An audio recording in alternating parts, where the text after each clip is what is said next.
So which one should you choose? A rangefinder or a GPS watch? Well, I've pulled together the complete list which is better for your game, and you'll find out should it be a rangefinder or a GPS watch. At Fun Golf, it's our mission to help you find the best golf equipment that can improve your game. I'm Craig, and I hope you find it useful.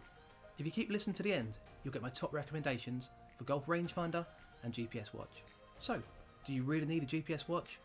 Well, there are golfers out there who are passionately against any tech being used on the golf course. But I'm guessing, if you're here watching this video, that might not be you. I believe anything which will help improve your enjoyment of the game, such as a golf watch or rangefinder, is definitely worth thinking about. What's clear though, is that the use of GPS technology will improve your game.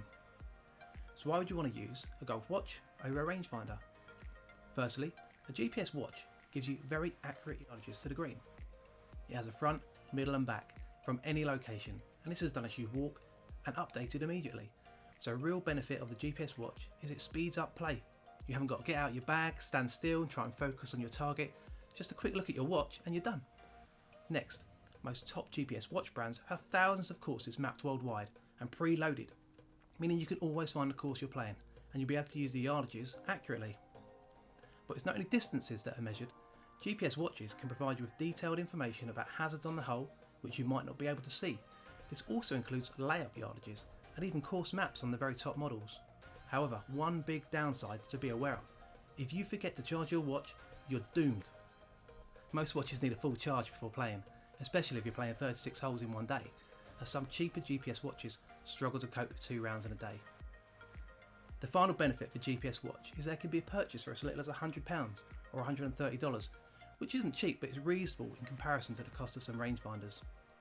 If you're buying a GPS watch, to help justify the cost to yourself, remember they can also be used as a fitness device or even as an everyday watch. The Garmin range offer a payment function similar to Apple Pay, where you can pay by just holding your GPS watch over the card reader. Now that's definitely worth the money. So to conclude, GPS watches are extremely accurate and can speed up your game, as you only need to look at your wrist to get a distance reading. However, one of the biggest issues that you see in the cheap models is that sometimes it takes a long time for the satellites to connect to the watches. I've heard stories of golfers having to wait to the second tee until their GPS watch has caught up with where they actually are. So on to rangefinders. Do you really need a golf rangefinder? The number one benefit of the golf rangefinder versus GPS watch debate is that you get an extremely accurate yardage every time. Simply point it towards any target and you get a yardage reading within plus or minus 1 yard. Also, the distance reading might not just be the flag, it could be a bunker, a tree or the edge of the green. Another benefit of a golf rangefinder is that most good rangefinders will have slope function. This is where they can accurately calculate the distance to the target, taking any slopes into consideration. This can be a game saver on those really hilly courses. I like that the charge or battery life on rangefinders is usually excellent, with most keeping charge for many rounds. This is a real benefit and they last much longer in comparison to GPS watches. I've used this PeakPulse rangefinder for the last year and only had to change the batteries once. One negative point to mention is that a rangefinder can only give you yardages to things you can see. Therefore, you won't be able to provide you with information about hidden hazards or layup distances. So there's a layup point which you can't see behind a hill or a tree, you won't be able to read the distance.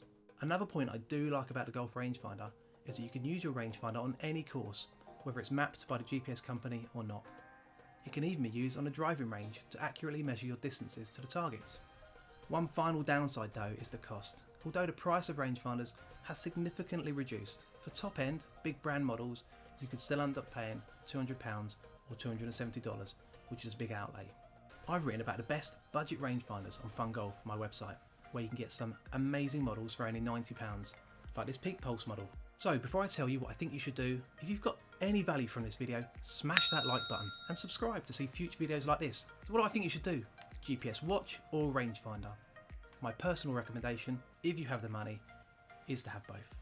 Getting a GPS watch and a rangefinder will give you the best of all scenarios. If you want to choose individual items, my top choice for a golf rangefinder is the PeakPulse. This model is £90. The price is great, it has slope technology, it locks onto the target, and I think it looks really good. And my top choice for GPS golf watch was a ShotScope V3 golf watch. It has a really clear display, it can be seen even in sunlight. The accuracy of the ShotScope V3 is excellent, and the best thing about it is it comes with 16 tracking tags that you can attach to your clubs that allow you to gather data about your game, such as shots gained and club distances. I think this can only lower your handicap and improve your scores. Let me know which one you choose and your thoughts in the comments below, and I'll catch you in the next one.